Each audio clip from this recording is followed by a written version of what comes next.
Today on the Auburn Torch, Auburn men's track and field is just showing off in the 100 meter, and the women get started today. Let's take a look at it.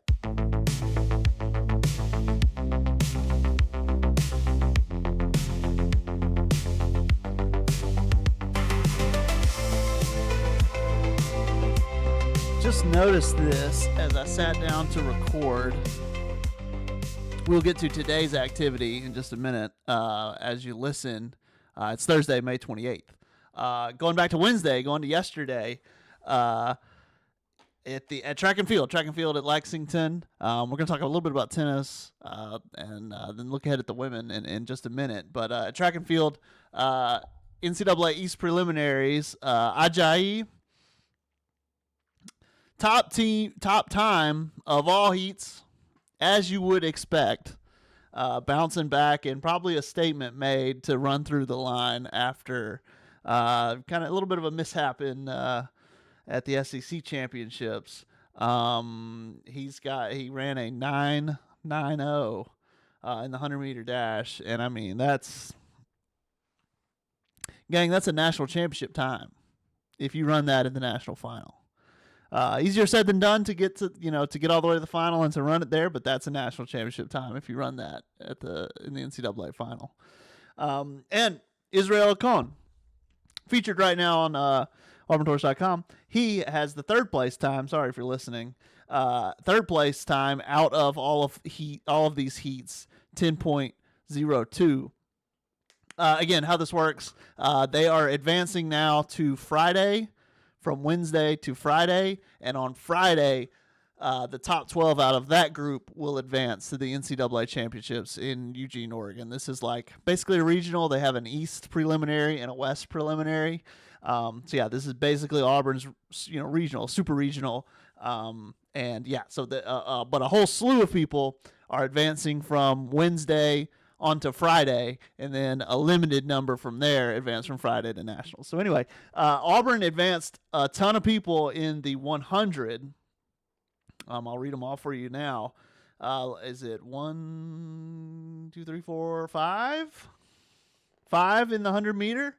And here they are with. Here's what time they had. Here's how their time ranked among all the heats, okay? And then remember, top 12 on Friday will advance. So, Kainsola Ajayi, top time out of all seeds, 9.90. Israel Akon, third best, 10.02. Tyler Davis, he's the guy who sniped Ajayi at SEC championships. He has the fifth best time at 10.05. So, hey, look, you're on the inside track to having 3 making it to the national meet, which is pretty impressive. And then possibly a 4th, because here you go. Azim Fahmy, 12th, right on the bubble. So if he can perform well enough and get a little bit of luck with what quarterfinal he's in on Friday, he could make it to the national meet. And then you never know what can happen there. Outside looking in, Amari Lewis with the 19th best time, 10.21. That's Auburn men's track. Also, Jacoby Tharp, top time, grooving and cruising through to Friday. So, again, barring any injury. And then on the men's side as well, 4x1, that will be on Friday. There was no Wednesday preliminary, so that will be tomorrow. We'll take a look at the women. The women go today. So the men went Wednesday, and we'll go Friday. The women go today on Thursday, and it'll go Saturday. So we'll take a look at that in just a second. I wanted to point to Auburn women's tennis.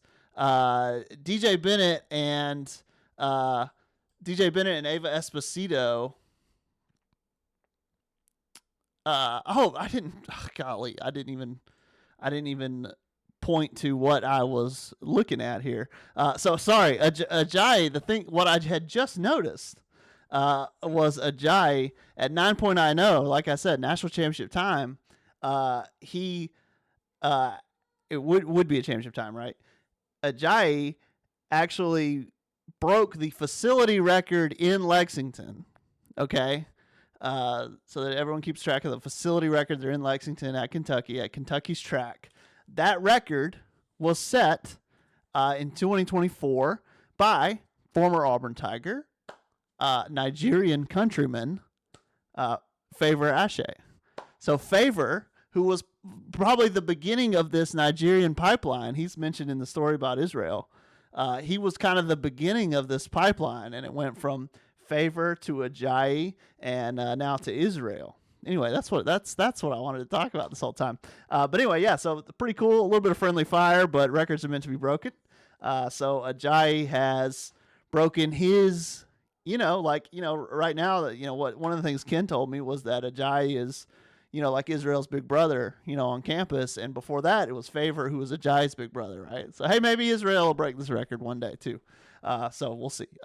Anyway, sorry, that's what I was getting at. But I did want to mention Auburn women's tennis. It's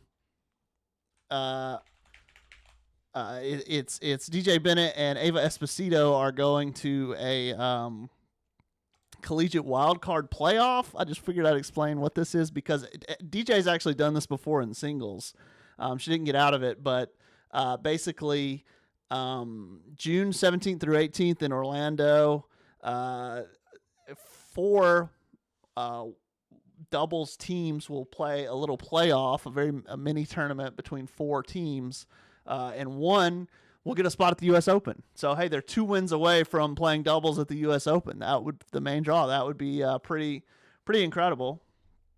So that's something that came across today. And then, let's see. Before we get to women's track, I also, you saw me complaining about this on Twitter, but if you saw Arkansas, Hunter Yurachek, complaining about them playing at Utah.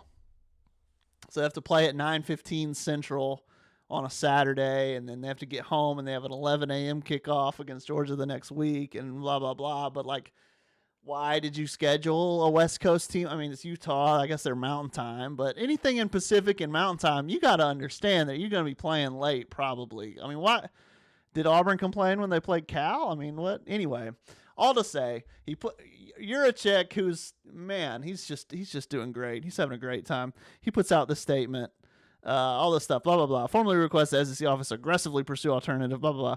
The focus must be on the well-being of the game's participants, not the bottom line of our media partner. That's his big finale. That's his big drop mic at the end, right? I'm sorry. If we go back, find the receipt to Arkansas cutting men's and women's tennis, what's in here? College athletics, I quote, college athletics is shifting away from the traditional model to adapt to a post-house settlement environment. As a result, institutions must make deliberate, data-informed decisions focused on financial sustainability, resource allocation, and return on investment. I'm sorry. Now, all of a sudden now it's not about the bottom line.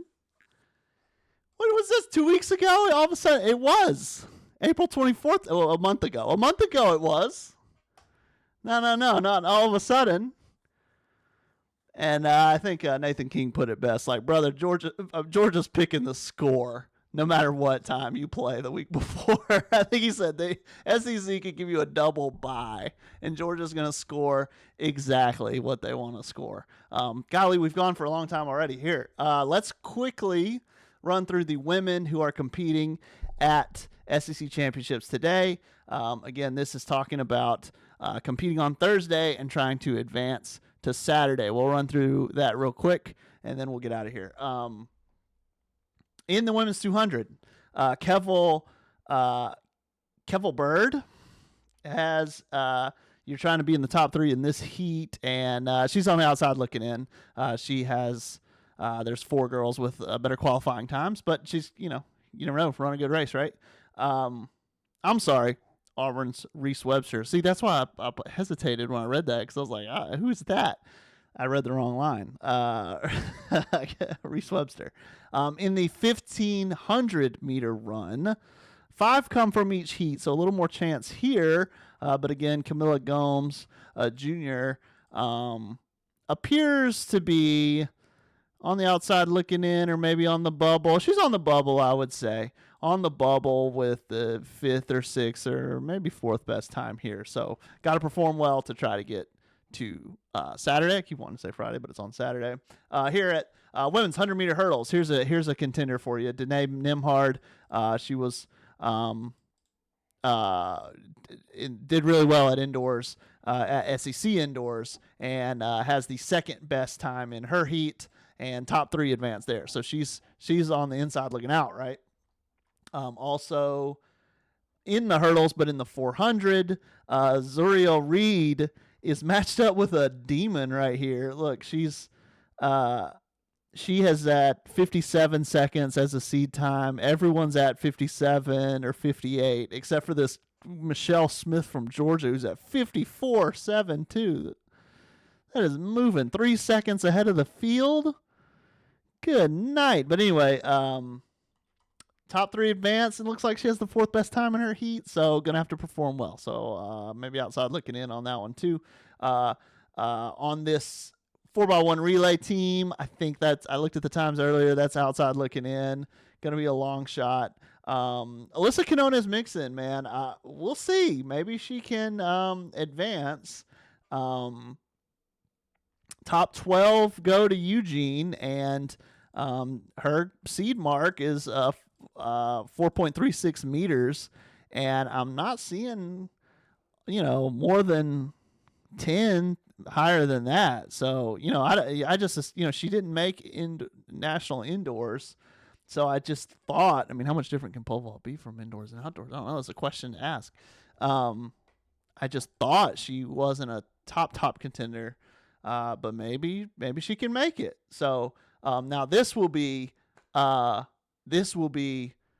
12 go to Eugene. There's no advancing to Saturday here. All the field stuff is they go once and they're going, right? And Auburn does have some throwers, and that's what we're getting to now. On the women's side, field is the strength right now.